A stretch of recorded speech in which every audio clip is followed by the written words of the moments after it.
huge pullback scene of wounded Southern veterans that's so emblematic. So from a technical level, it's very impressive, but the stories around the film are, to me, more interesting than the film itself. David Selznick, one of the most important players in Hollywood, is an independent-minded guy. He walks away from the studio system at the very height of his career to start Selznick International Pictures. And within a year, it's clear that the primary objective of that company is to produce Gone with the Wind. And it would take him 3 years to get it made. Who was to play Red Butler was like a national consensus. It's going to be Clark Gable. He was a man's man, and he had a real sense of bravado about him, but one that seemed earned. I'm in love with you, Ashley. I'm in love with you, Ashley. I love you. I love you. The search for Scarlett was, on the one hand, definitely a publicity stunt. On the other hand, it was serious. Selznick wanted to find the right Scarlett O'Hara.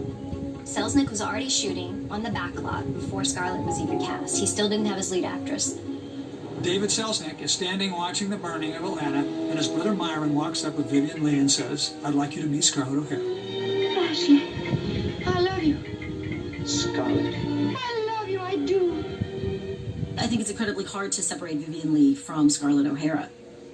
She's able to generate empathy out of a fairly challenging, if not despicable, character for most of the film, and she makes it her own.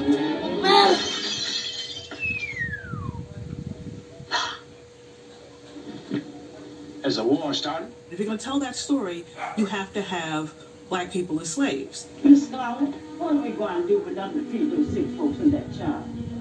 I don't know, ma'am. I don't know. The black characters played by Hattie McDaniel and Butterfly McQueen are really the best characters in the movie. They're the only, in a weird way, moral characters. You know, Rhett essentially rapes his wife. Scarlett is a disaster. Ashley Wilkes is just a weakling. Melanie is a doormat. But then you have Mammy in the center of all of this. It's Mr. Red I'm worried about. She understands her place in the world, and she makes the best of it. He done lost his mind these last couple of days. No, ma'am, no. I ain't never seen no man, black or white, sit still on any child. There's a moment towards the end of the film when Mammy is telling Melanie about Rhett and his grief, and you feel it. It's such a powerful scene. Thank you, Miss Melanie.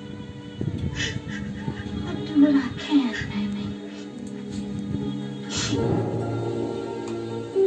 I present the Academy Award for the Best Performance of an Actress in Supporting Role during 1939 to Hattie McDaniel. Hattie McDaniel was the first African-American to win an Academy Award.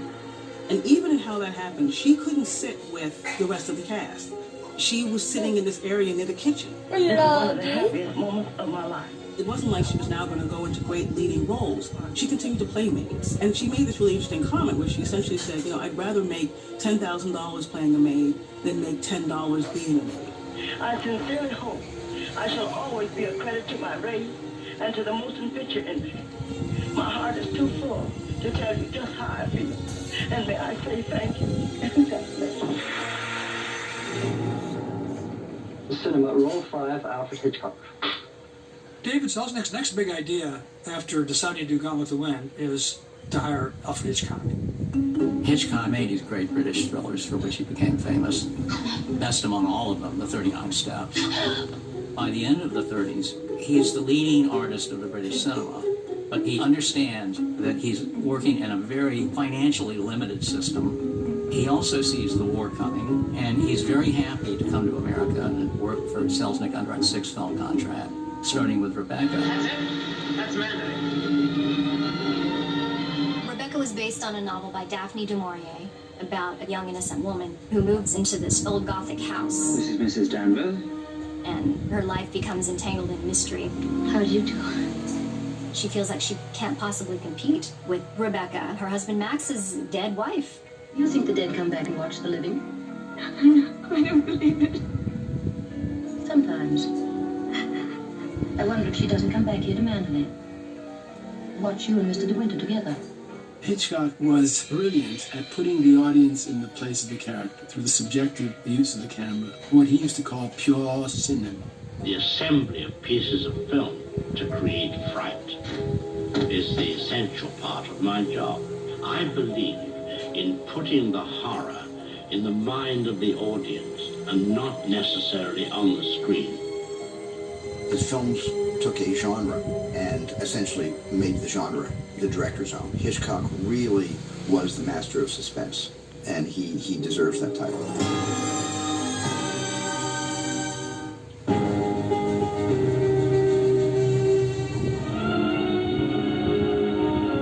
Preston Sturges was one of the greatest comedy filmmakers of all time that maybe you never